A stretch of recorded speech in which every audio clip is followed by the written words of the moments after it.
Yo, what's up guys? Chase the Bro here, and welcome back to another Dark Souls 3 build video. Today I'm going to be showcasing the Ring Knight build, and for those of you who have played through the DLC, you'll definitely recognize it, but for everyone who hasn't had a chance to play through the Ring City, you're about to see something pretty interesting. So the first thing that grabbed your attention was the shield, right guys? Because honestly, it's really what makes this build so interesting in my opinion. The shield's weapon art is kind of like a flamethrower that hits the vicinity around it. And if you time it really well, you're often going to catch people during their rolls. It's really great at roll catching. I often use it after I've done 2 light attacks, or the 2 light attacks followed by a heavy attack, and then use the weapon art of the shield. It'll often catch enemies and add in like 200 extra damage, so it's pretty interesting. And even though the damage the shield causes is fire damage, it does not scale off faith or intellect, although it does have a tiny requirement in both. I think the design for the shield is pretty ingenious because no one wants to make a build centered around a shield, so just having it do a set amount of damage no matter how much faith or intellect you have is pretty fair. Also, the shield itself doesn't have great physical absorption. I'm pretty sure it's only 70%, and I wouldn't advise blocking with it because the accidental time where I did block with it and an enemy attacked, it did stagger me and they got to get a critical hit on me, so don't use it as a shield. I forgot to mention that if you actually land the weapon out of the shield, it does stagger them long enough for you to connect a light attack. So try to use that to your advantage as much as you can. The Ring Knight build itself has 2 different weapons that the NPCs use, so it's really up to you if you prefer using the Ring Knight Straight Sword or the Ring Knight Spear. I personally went with the Straight Sword just because I like its moveset better, and I find it connects a lot better with the weapon art of the shield. Having a Straight Sword with this shield is actually really beneficial because the fast attacks of the Straight Sword can combo in with the weapon art of the shield. And this set just looks pretty badass together, right? I'm not gonna lie, I love the way the armor looks alone, but having it to complete the actual cosplay, it looks the best.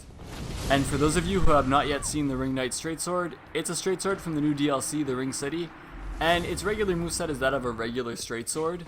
Only by two-handing it and initiating the weapon art does it really become a unique weapon.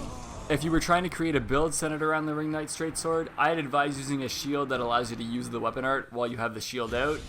But because I wanted to make the cosplay, you won't see me two-hand the weapon too often, seeing as that would have isolated the sword and not allowed for the weapon art of the shield. I also have a few tips for you guys if you've never used the Dragon Shield before. If you find yourself rolling towards your enemy a lot, because I do when I PvP, then this will work really well for you. As you roll towards them, just initiate your attacks with the Dragon Shield weapon art. Your enemy most of the time is going to assume you're rolling attacking, so they're probably going to roll away from you, and it's then that they're going to get caught by the flame from your shield. And if they don't roll far away from you, you're able to connect it with 2 light attacks afterwards, and that becomes a pretty decent combo. That's pretty much it guys, it's just a regular quality build that has a straight sword and a shield with a pretty decent weapon art. Although I did have a lot of fun with it, having a shield that actually served as a part of PvP other than parrying was pretty interesting. I usually only use cases, so this was fun. And as for the stats guys, like I said, it is a regular quality build, but either way I'll show you the stats really quick. Instead of a 40-40 build, I have a 40-38 build just because the damage returns from the dexterity at that point were only 1 per point, so it wasn't worth it. I poured the extra point into attunement and vitality, I think. And I have an even 37 vigor and 37 endurance. And I made sure I had the requirements for the shield, which was 11 and 12 faith. So that's pretty much it, guys. As well, here's my armor and weapons. I'm using the Ring Knight Straight Sword, the Dragon Shield, and the Ring Knight armor set.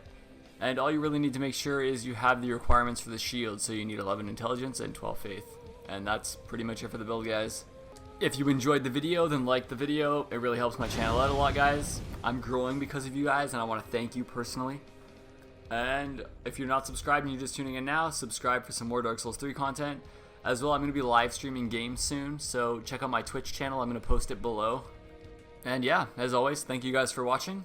Chase the Bro out.